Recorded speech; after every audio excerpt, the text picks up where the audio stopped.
뵙게 돼서 반갑습니다. 오늘 와서 예배 드리면서 주님께서 너 요새 예배 제대로 잘 못 드렸지? 저 LA 가서 예배 드려. LA IM 처치 보낼 테니까 거기서 주일 예배 드려라. 그러신 것 같았어요. 오늘 와서 예배 드리면서 예배 드리러 왔구나, 그런 생각이 들었습니다. 말씀으로 교제할 수 있게 기회를 주신 우리 목사님과 교회 앞에 감사드립니다. 기도하겠습니다. 아버지, 저희들에게 이 땅을 거닐고 살며 앉고 일어설 때 때로는 비행기를 타고 멀리 보내시면서까지 예배 드릴 수 있는 은혜를 주시는 것을 오늘 특별한 마음으로 깨닫습니다. 누가 나를 참으로 예배할까? 영과 진리로 예배하는 자를 찾으시는 아버지, 이 마지막 때에 진정한 예배자들을 일으켜 주시는 그런 교회가 되게 해 주옵소서.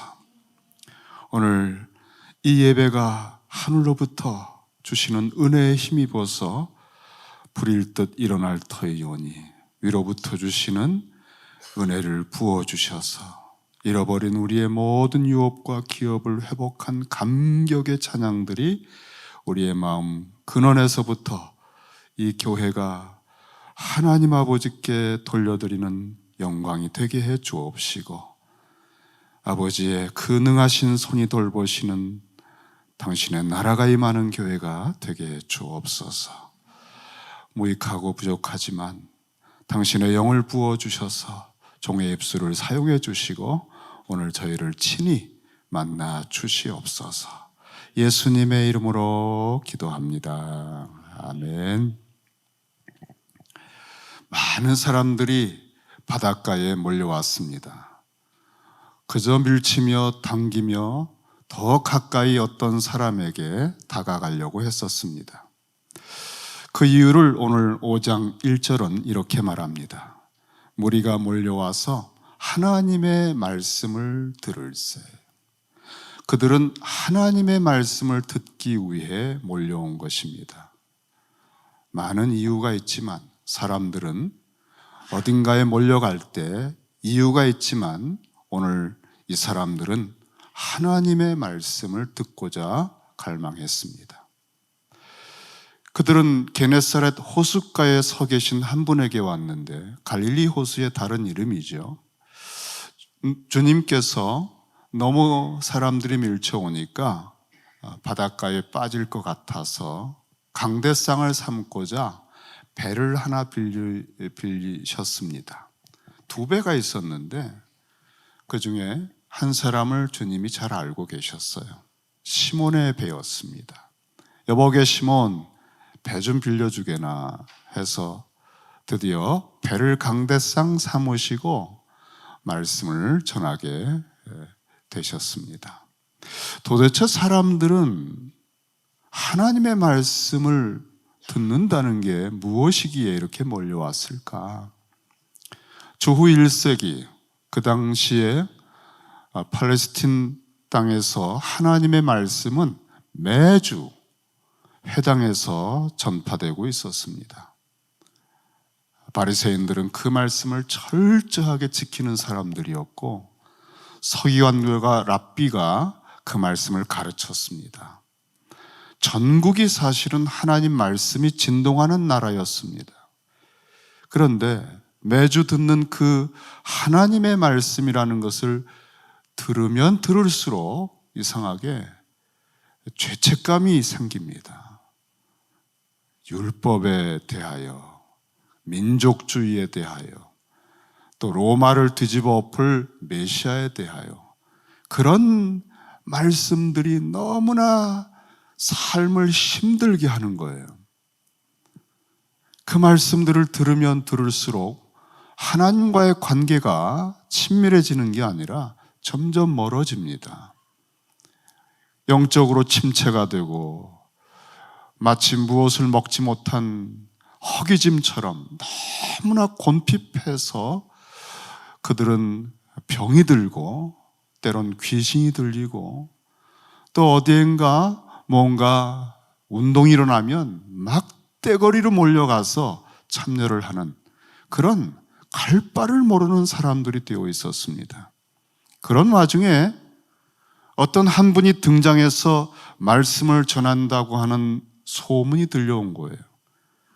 그분의 말씀을 듣고 있으면 이상한 회복이 일어납니다. 말씀을 듣고 있는데 귀신들이 떠나갑니다.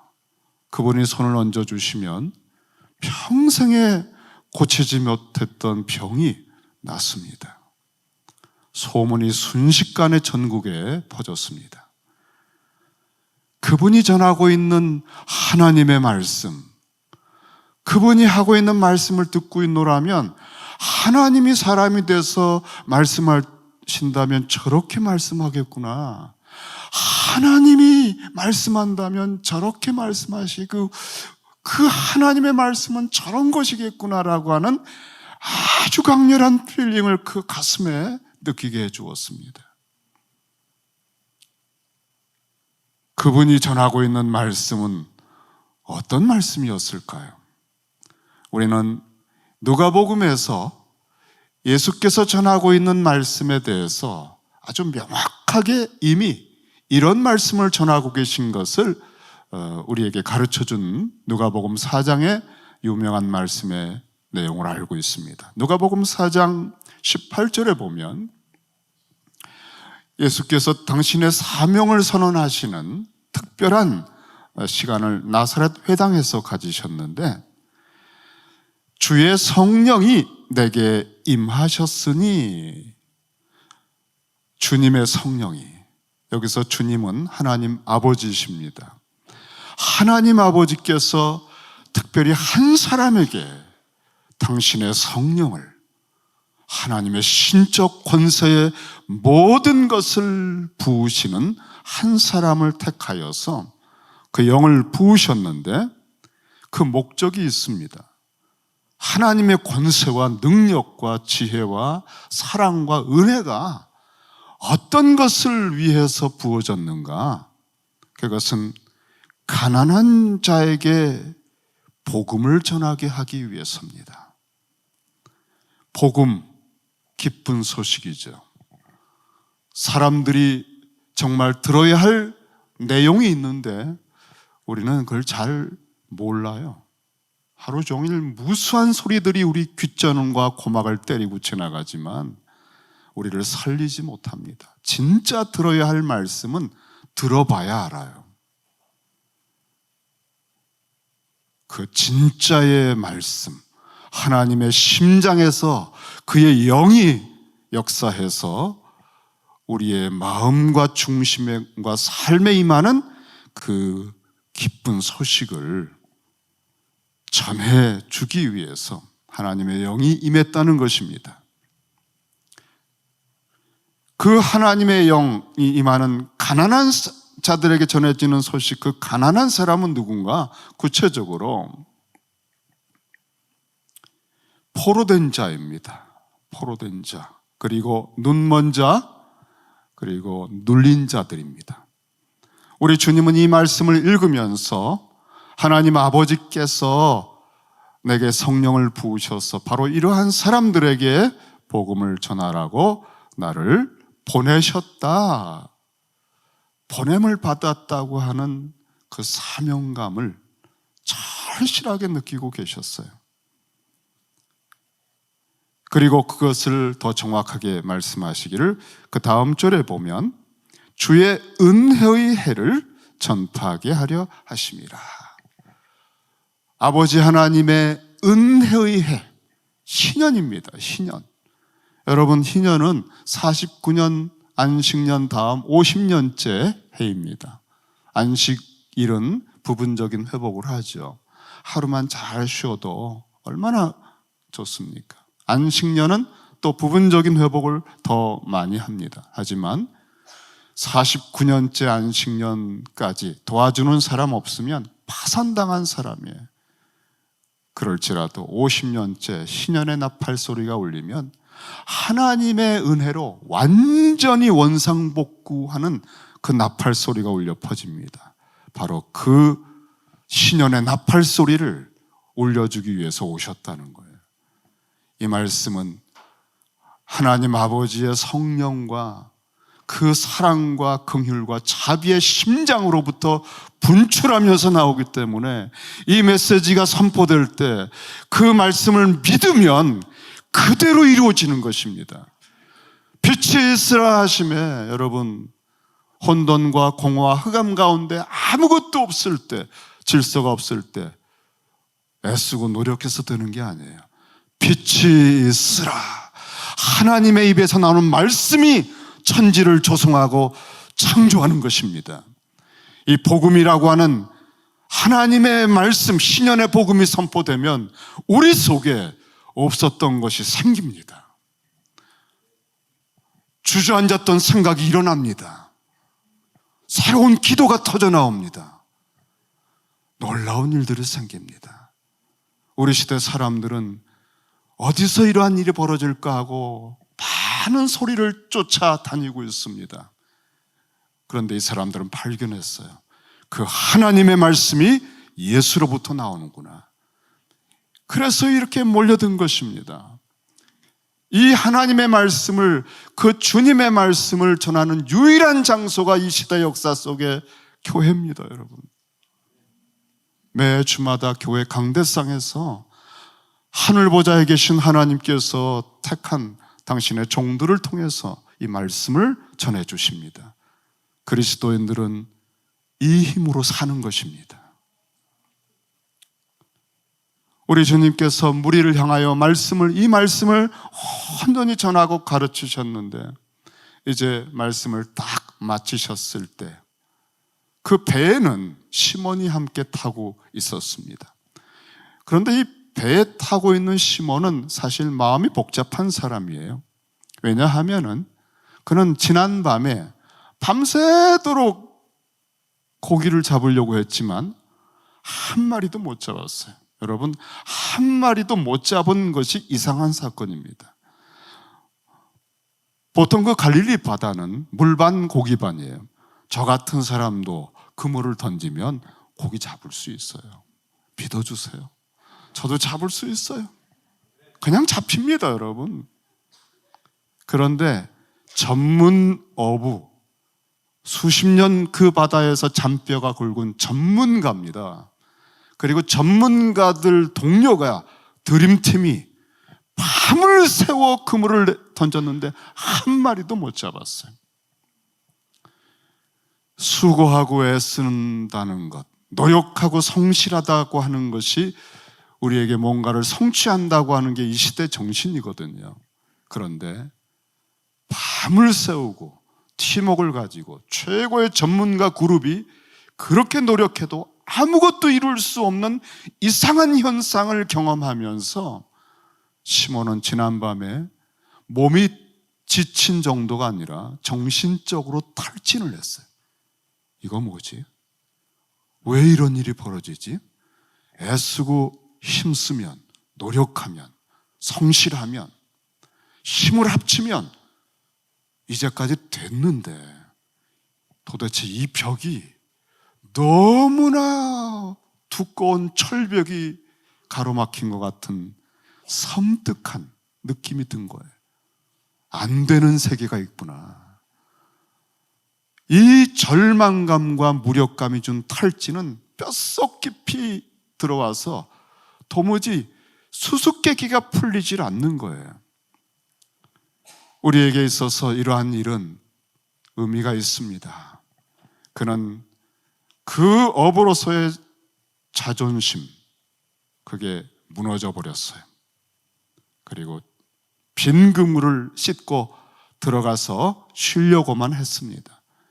이미 알고 있는 예수님, 장모님 병도 고쳐주셨고 몇 개월 전에는 남쪽에서 세례 요한의 세례를 받고 또 예수님을 소개받아서 동생 안드레가 이분이 메시아 같아 하고 만났을 때 주님이 그 시몬을 보면서 말씀하셨죠. 장차 개바라 하리라.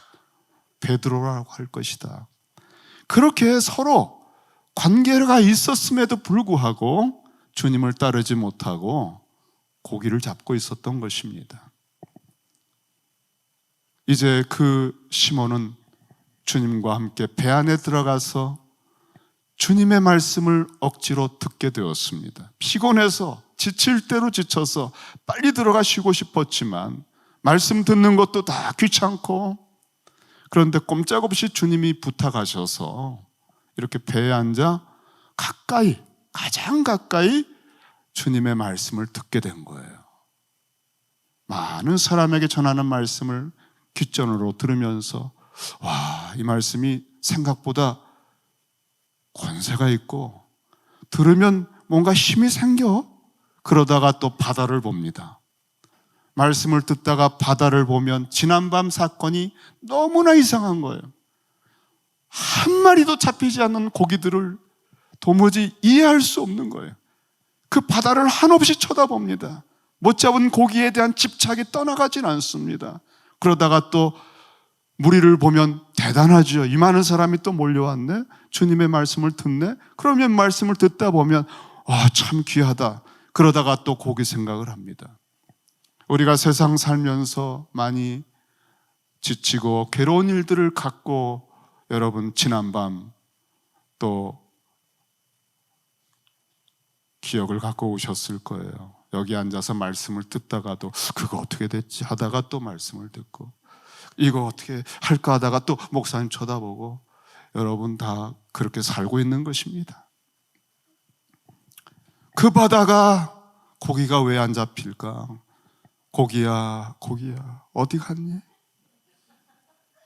그러다 말씀을 듣고 그 말씀이 참 힘이 있고 그 탈진했는데도 불구하고 지쳤는데도 불구하고 억지로 붙잡혀서 말씀을 듣다 보니 회복이 됩니다. 여러분, 무슨 일이 있어도 교회 오세요. 주일에 오세요. 지쳐도 오시고 힘들어도 오세요. 주님의 역사가 있습니다. 말씀이 끝났습니다. 이제 들어가 좀 쉬어야 되겠다 했는데 이제부터가 본론입니다. 우리 주님이 4절에 보니까 말씀을 마치시고 시몬에게 이르시되, 고맙네 시몬, 피곤한데 배를 빌려줬구만. 이제 들어가 쉬게나 그러실 줄 알았습니다. 하지만 뜻밖의 말씀, 아주 예상하지 못했던 전혀 뜻밖의 말씀을 듣습니다. 시몬, 깊은 데로 가서 그물을 내려 고기를 잡아라. 고기에 꽉 집착하고 있는 사람, 고기 외에는 뭔가 풀리지 않는 사람, 그 사람에게 고기를 잡으라고 주님이 말씀하십니다. 우리 인생의 문제, 주님은 우리의 지난밤의 일들을 알고 있어요. 여러분이 살아온 과거의 생애를 손바닥같이 들여다보고 있어요. 여러분이 어떤 문제만 딱 짚으면 주저앉는지를 주님은 아셔요. 여러분이 그 문제 때문에 늘 남모르게 울고 있는 그 텅 빈 그물의 가난, 아무리 애써도 채울 수 없어.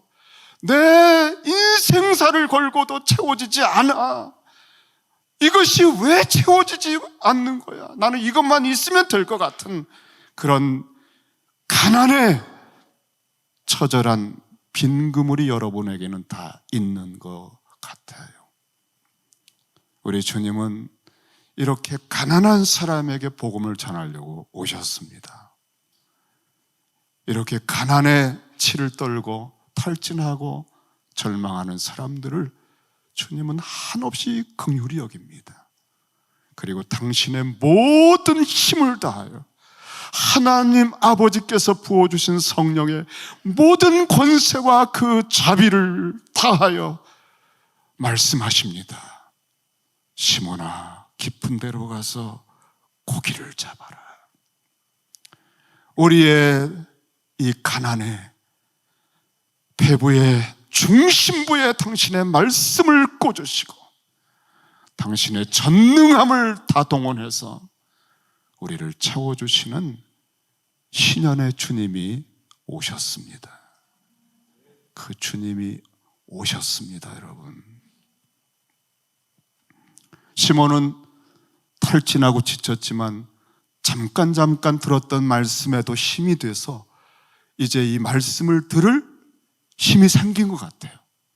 말씀도 듣지 않고 들어가 버리려고 했던 사람이었는데 그 말씀이 가슴을 찔렀습니다. 마치 밤새 못 잡은 고기의 사정 아시는 것처럼 말씀하시니까 다 알고 계시죠. 선생님, 사실 저희들이 밤이 맞도록 수고해도 못 잡았는데 이제 해가 떴으니 고기 못 잡습니다. 깊은 데 가면. 그럼에도 불구하고 당신께서 말씀하시니 한번 해보죠. 여러분, 우리가 내가 했던 최고봉의 노력과 수고와 전문가의 경험이 빠스러 버렸을 때에 비로소 겸비함이라는 틈새가 열립니다. 그러니까 주님의 말도 안 되는 말씀을 들을 수 있는 여지가 생기는 거예요. 여러분, 이래서 가난한 자가 복이 있어요. 가난해질 때는 새로운 기회가 생깁니다. 천지간에 하나님의 말씀이 파고들 수 있거든요. 주님은 베드로를 그렇게 만나신 겁니다. 지난밤에 그 그물을 텅 비게 만드신 거예요. 너는 그래야 이 복음을 들을 수 있는 여지가 있거든. 고생했지, 시몬아. 그런데 정말 이 말씀을 말도 안 되지만 들어보겠다고 합니다, 여러분. 해 뜨고 깊은데 고기 안 잡혀요. 세마포로 만든 당시의 그물은 이 물속에 들어가면 해가 비치고 물속까지 몇 미터까지 그물이 보이기 때문에 물고기들이 그물이 보이면 절대 안 들어갑니다. 그래서 밤에 잡는 거예요. 오늘날에는 합성 비닐 같은 게 투명하기 때문에 낮이건 밤이건 고기를 잡을 수 있습니다. 밤도 아니고 밤을 새도 안 됐는데 이제 해가 떴는데 깊은 데 가서 그물을 내려라. 말도 안 되지만 딱 한 가지 조건입니다. 말도 안 되지만 합리적으로 경험에 비추어서 수십 년 경험이 다 아우성치고 반대하지만 딱 한 가지 조건, 당신이 말씀하셨으므로. 우리는 주님 한 분밖에 없는 것처럼 느껴지는 이 순간, 당신이 말씀하셨다는 것 하나 때문에 제가 해보겠습니다. 그리고 노를 젓습니다. 깊은 데로 갑니다. 고기 안 잡힐 곳입니다, 여러분. 해가 뜨고 한 번도 깊은 데로 노를 저어 고기 잡으러 간 적 없습니다. 오직 당신의 말씀에 의지하여. 이 원문에 말씀에 의지하여라고 개역 성경이 되어 있는데 원문에 보면은 당신의 말씀이라고 되어 있어요. 그게 참 의미가 있거든요. 주님, 예수님, 당신이 말씀하셨기 때문에 제가 들어보는 겁니다. 왜냐하면 곁에서 말씀 듣다 보니 뭔가 있어요. 우리는 주님이 하시는 말씀이 이해가 안 되고 납득이 안 되지만 말씀을 들어볼 수 있다면 여러분의 인생에 참 복이라고 생각합니다. 모든 사람들은 그 도시로 몰려왔어요. 최고의 문명의 발생지라고 교과서에 써 있습니다. 메소포타미아. 거기에 도시가 생겼습니다. 몰려듭니다. 그런데 하나님께서 거기에 살고 있는 아브람을 찾으셔서 이렇게 말씀하셨어요. 이곳을 떠나라. 이 본토 친척 아비집은 교과서에 나오는 최고의 문명 발생지라고 하지만은 여기는 우상숭배의 지다. 내가 내게 보여줄 땅으로 가라. 한 번도 가본 적 없고 확인해 본 적 없고 또 모든 여론과 인류 역사가 증명하는 합리성에 전혀 맞지 않는, 그리고 초라한 땅 가나안. 그런데 딱 한 가지입니다. 내가 보기에 좋은 땅이다. 당신의 말씀에 의지하여. 그래서 아브라함은 아무 조건도 걸지 않고 말씀을 쫓아갔더라 했습니다. 여러분, 거기에 뭐가 있습니까? 아무것도 없어요. 그 초라한 가나안 땅에. 하지만 하나님 아버지의 눈이 보아둔 것이 여호와 이레, 보아두었다라고 하는 뜻입니다. 거기 있습니다. 그 땅에서 여러분, 다윗이 등장합니다. 그 땅에서 예수 그리스도가 탄생해서 거닐면서 그 땅 모리아산에 성전이 세워져서 그 예루살렘으로부터 온 유대와 사마리아 땅끝까지 온 역사를 다 하나님의 말씀이 전파되는 구심점이 거기서 탄생합니다. 내가 보아둔 게 있어. 내가 보여줄 땅으로 가라. 아무런 인간의 경험과 판단과 합리성이 아니라 하나님의 입에서 나온 말씀을 쫓아 살아가는 삶, 그게 그리스도인들의 삶이에요. 하나님을 경외하고 하나님이 보시기에 선하다고 하는 것에 목숨을 걸 때 죽어도 다시 삽니다, 여러분. 이렇게 그는 평생 처음 해보는 일생일대의 최초의 그물질을 하고 노젓기를 해서 그 기에 그물을 내렸는데, 지난밤에 그물을 내릴 때마다 그 그물을 당길 때의 그 허접함, 썰렁함, 그 쓸쓸함이 말도 못하게 마음에 배어 있어요. 탈진했습니다. 그런데 말씀에 의지하여 깊은 데 가서 그물을 내리면서 이게 무슨 잡힐 수가 없는 거지 하면서 그물을 내리는 순간에 그물을 내렸는가 싶었는데, 그물을 내리자마자 갑자기 그물에 진동이 호도도독 하면서 고기들이 펄떡거리는 느낌이 근육에 느껴집니다.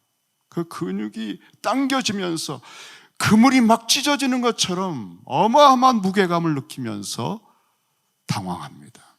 그리고 친구들을 불러서 그 고기들을 끌어올려서 2배에 채웠는데 잠기게 되었다는 거예요.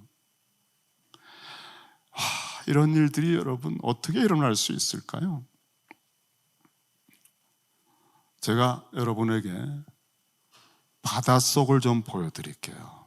바닷속에서 어떤 일이 있었는지를 좀 보여드리고 싶어요. 그 바다에 고기들이 여기저기 놀고 있었습니다. 그런데 시몬이 다시 배를 몰고 온 거예요. 그리고 그물을 내립니다. 여러분, 해가 떴습니다. 그물이 눈에 보입니다, 여러분. 밤에도 실수로 들어가 잡혔을 뿐이지 눈에 보이는 그물에 고기가 왜 들어갑니까? 한 마리도 안 들어가죠. 그런데 그 그물이 저기에서 내려오자마자 마치 신호를 받은 것처럼 모든 고기들이 갑자기 팽팽팽 그 그물을 향해서 머리를 향합니다. 그리고는 팽팽 마치 뭐 화살처럼 달려가서 그물에 꽂혀서 들어갑니다. 여러분, 슬슬 들어가지 않았어요. 그래서 막 달려가는 친구에게 물어봤답니다. 왜 가니 너? 왜 가냐? 나 바쁘다. 나 들어가야 돼. 시간이 없어. 아니 근데 도대체 왜 들어가는 거야? 왜 가? 저기 가면 너 죽어. 너 죽는 거야. 이거는 순교다. 그런데 왜 가는 거야? 말을 해줘. 주님이 부르신다. 여러분, 그 그물이 내려오는 순간에 주께서 모든 고기들에게 명하신 거예요. 이 그물로 들어가라고요. 이걸 안 믿으시는 분들도 있어요.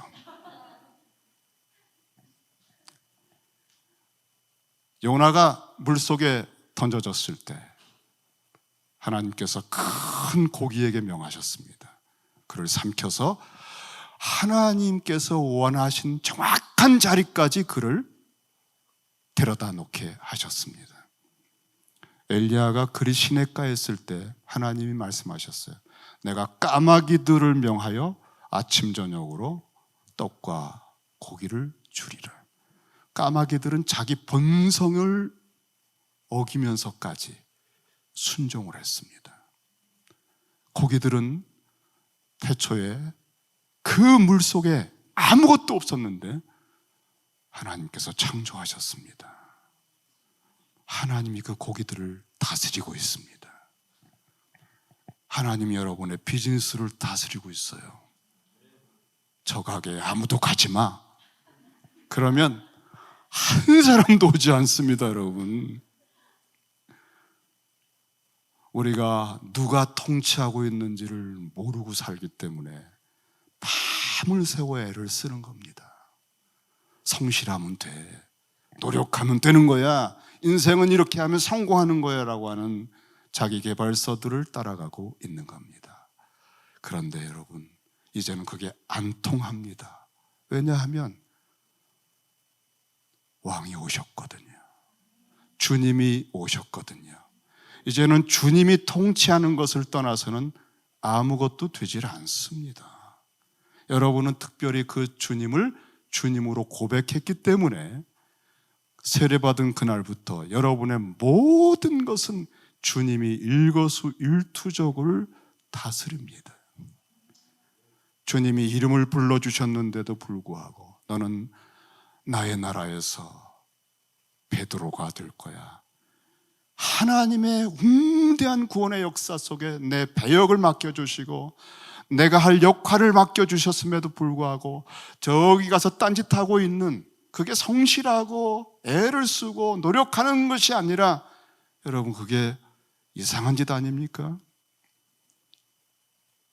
바로 그 시몬에게 이러한 세계를 그날 가르쳐 주시기 위해 주님이 오신 겁니다. 그리고 이 가난한 자들에게 복음을 전하시는 이 주님의 희년의 복음이 어떤 건지 자신이 뼈저리게 가난을 체험하고 빈그물을 체험한 다음에 주의 말씀, 그 입에서 나오는 개인적으로 하신 말씀처럼 들려지지만 시몬아 깊은 데 가서 금을 내려라, 그것은 개인적인 말씀이 아니에요. 하나님의 말씀, 희년의 복음을 개인 버전으로 하신 거예요. 여러분, 한 사람 한 사람들에게 주님이 친밀하게 말씀하세요. 그분은 허투루 말씀하지 않았어요. 사적인 개인적인 그런 말들 아니에요. 하나님의 말씀입니다. 그 말씀 속에는 자비와 은혜와 당신의 목숨을 지불한 모든 것을 다한 성실함이 다 담겨 있습니다. 그 주의 말씀이 우리 양식입니다. 그 말씀을 듣지 못해 기근이고 그 말씀을 듣지 못해 갈 바를 모르고 헤매는 것입니다. 주님께서 이 일을 그에게 경험시켜 주었을 때 비로소 그는 이것을 보고라고 하는 우리 7절, 8절의 말씀 한번 같이 보겠습니다. 한번 같이 읽겠습니다. 시작. 시몬 베드로가 이를 보고 예수의 무릎 아래에 엎드려 이르되 주 예수여 나를 떠나소서 나는 죄인이로소이다 하니, 여기 8절은 새로운 세계가 열렸습니다. 새로운 세계가 열렸어요. 여기 처음으로 시몬이라고 하는 사람이 앞에 계속 나왔지만 처음으로 베드로라고 하는 이름이 등장합니다. 시몬 베드로. 이것은 수개월 전에 주님이 처음 시몬을 만났을 때 그를 응시하면서 영원한 하나님의 나라의 차원에서 그의 본래 이름, 양의 이름을 불러주셨던 그 이름입니다. 진짜 이름이죠. 그 진짜 이름으로 살지 못하고 지금 밤을 새워 그물질을 하고 있는 그에게 이제 그 텅 빈 그물을 채워주실 때에 오히려 그는 눈이 번쩍 뜨였습니다. 두려움이 느껴졌습니다. 주님의 신성을 느꼈습니다. 하나님이시구나. 내가 몇 개월 전에 뵀던 무슨 메시아, 그래 참 귀하지, 하지만 내가 또 어떻게 그분 따라다니며 먹고 살아? 여러 가지 걱정이 많았어요. 그런데 오늘 보니까 이분 하나님이시구나. 시몬 베드로, 주님을 만나야 우리의 진짜 이름이 떠오릅니다. 목자를 만나면 어떤 일이 벌어집니까? 주님은 목자로서 양의 이름을 부르셔요. 양들의 이름을 각각 부르셔요. 여러분, 한 사람 한 사람은 하나님의 마음속에 창세전부터 여러분이 누구하고도 비교될 수 없는 고유한 여러분만의 하나님의 큰 구원의 역사의 드라마 속에 맡겨진 배역을 가진 독특하고도 특별한 하나님의 모든 사랑의 대상으로서의 그 이름을 갖고 있어요. 그런데 그 이름은 주님을 만날 때 들려와요. 내 이름을 불러주셔요. 주님이 내 이름을 불러주기 전까지는 우리는 내가 누군지 몰라요. 내가 뭘 해야 될지를 몰라요. 그래서 방황하는 것입니다. 이것 해봤다가 저것 해봤다가 친구들이 말하면 또 따라갔다가. 주님이 불러주셔야 여러분의 진짜 이름을 알 수 있어요. 그리고 그 이름대로 살아갈 때 여러분은 진정한 의미를 느낍니다. 시몬 베드로가 이것을 본 것입니다. 이것을 보고 베드로라고 하는 이름이 일깨워진 겁니다. 그리고 예수라고 하는 단어가 처음 등장해요. 여러분 앞에 예수님 나온 것 같죠? 다 그가 그랬어요. 이 대목을, 이 베드로가 등장하는 이 대목을 위해서 예수라고 하는 이름을 아껴두고 있었던 거예요. 이제 드디어 시몬 베드로가 이 어마어마한 사건 앞에 신적인 존재를 느끼는 그분이 예수님이고 그 예수님의 무릎 앞에 엎드려서 그분을 고백합니다. 주여. 이 단어가 또 처음 나옵니다. 여기 어마어마한 장면이 8절에 등장한 거예요. 황금 무더기들이 쏟아졌어요. 주여라고 하는 고백이 한 사람의 상해 속에서 그의 이스라엘 민족사 전체를 통해서 그렇게 기다리고 애타게 갈망했던 민족 전체를 다 갱신하고 인생을 구원할 수 있는, 만물을 새롭게 할 수 있는 그 주님이 바로 내 앞에 있다고 하는 그 자각을 하게 된 거예요. 그걸 고백하게 된 거예요. 우리가 주를 부른다는 거, 그건 내 상해에서 내 진짜 이름의 세계에 들어섰다는 것입니다. 거룩한 땅을 밟은 것입니다. 그것이 교회입니다, 여러분. 거룩한 땅입니다. 우리는 주님을 찬양하잖아요. 주님을 찬양하고 있는 사람은 그 순간 참된 자기로 온 역사 속에 선 것입니다. 내 진짜 이름을 가지고 하나님 앞에 선 것입니다. 시몬 베드로가 이를 보고 예수의 무릎 아래에 엎드려 참으로 엎드릴 수 있는 분을 만난다는 것, 모든 것을 내려놓고 그 앞에 엎드리고 주야라고 부를 수 있는 분을 만난다는 것이 우리의 구원이죠. 그런데 그는 이때 처음으로 주님을 만나서 고백한 것은 자기의 죄였습니다. 이게 오늘 말씀의 가장 중요한 대목이라고 할 수 있습니다. 나는 죄인입니다. 나를 떠나십시오. 그는 사람을 죽이지 않았고 도적질을 하지 않았습니다. 하지만 그가 이때에 느꼈던 죄라고 하는 것의 가장 깊은 차원을 깨닫게 되었어요. 그것은 주님이 오셨는데도 불구하고, 왕이 통치하고 있는데도 불구하고 제 소견대로, 제 보기에 옳은 대로 성실하게 살아가고 있는 게 죄라는 거예요.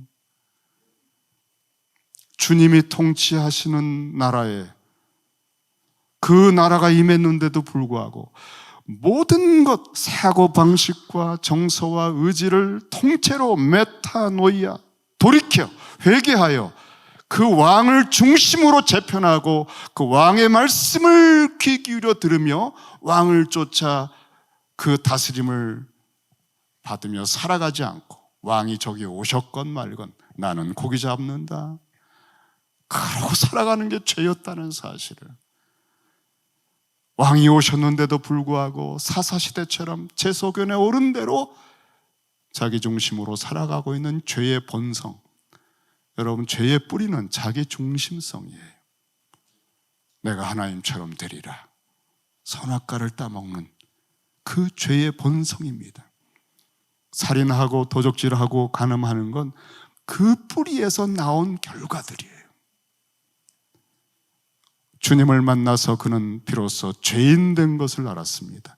바로 이 죄를 짓고 나서 아담은 에덴 동산, 하나님이 주신 최선의 기업을 통째로 잃어버린 텅 빈 처절한 빈 그물을 가지고 가난한 자가 되었습니다.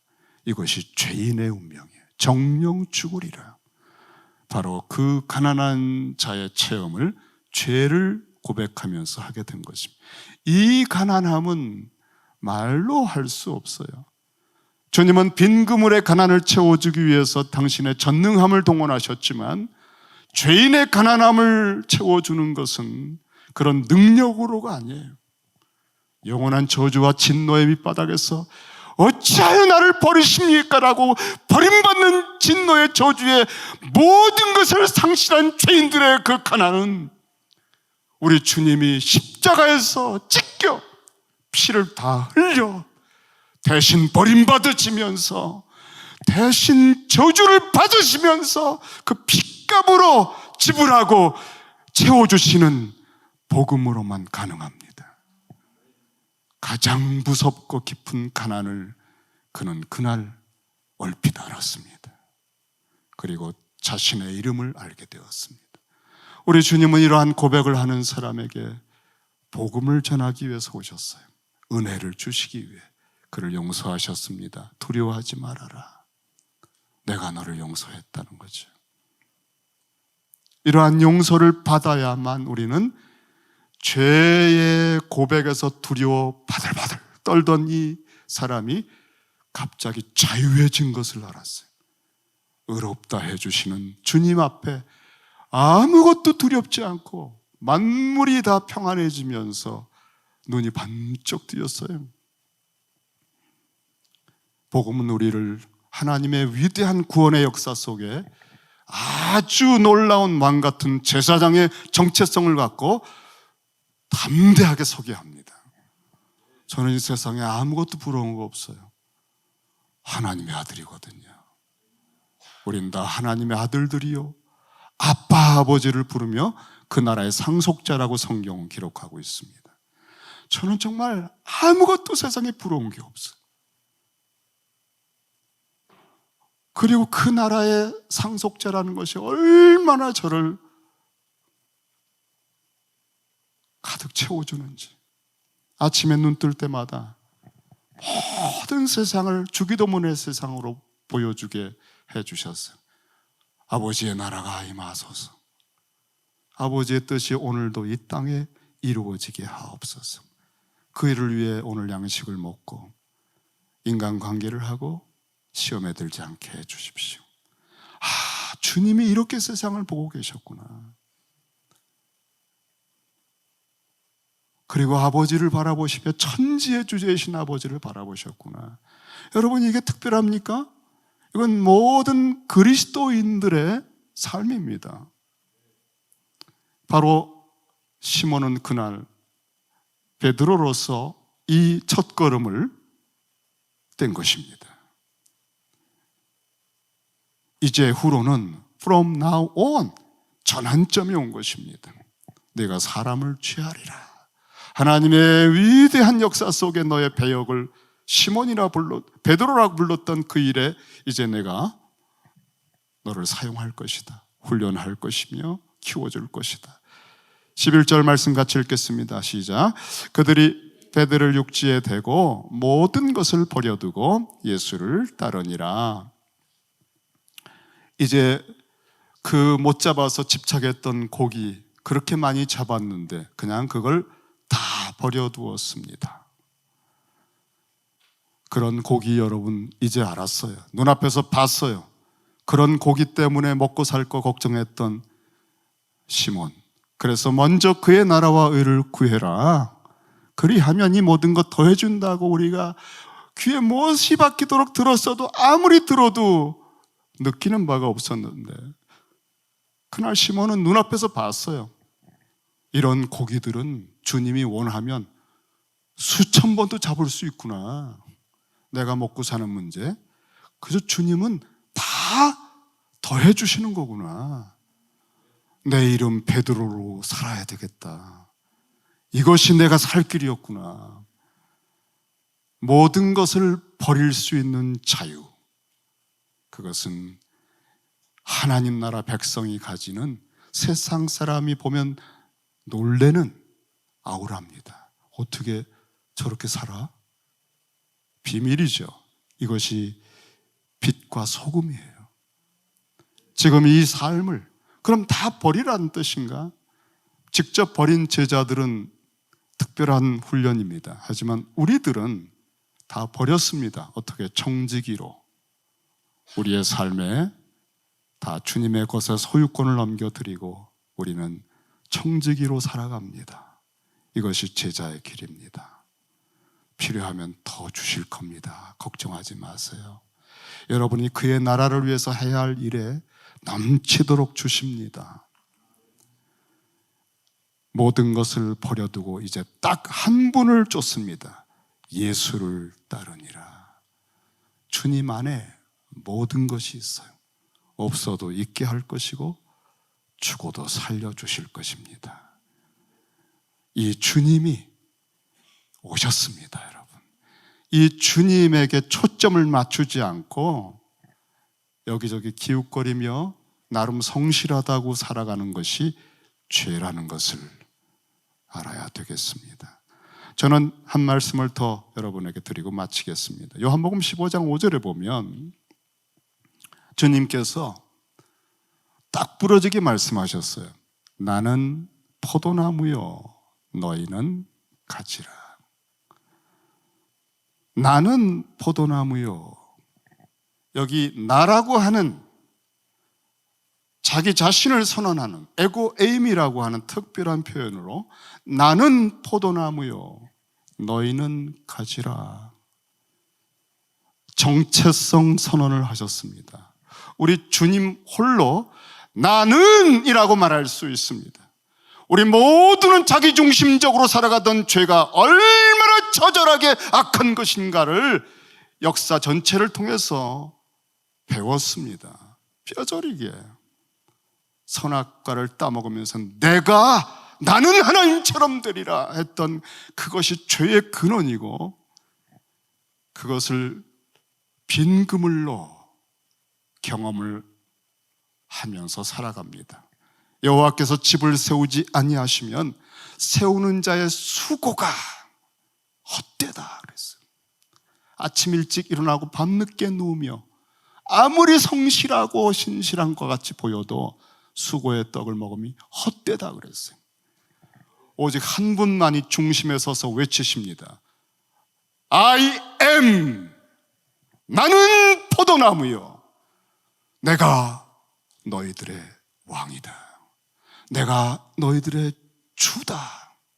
너희들은 가지다. 여러분, 우리 자신이 자기의 정체성을 오해할 때가 있어요. 주님이 명확하게 규정하고 있어요. 너희는 가지다. 절대 스스로 열매를 맺지 못한다.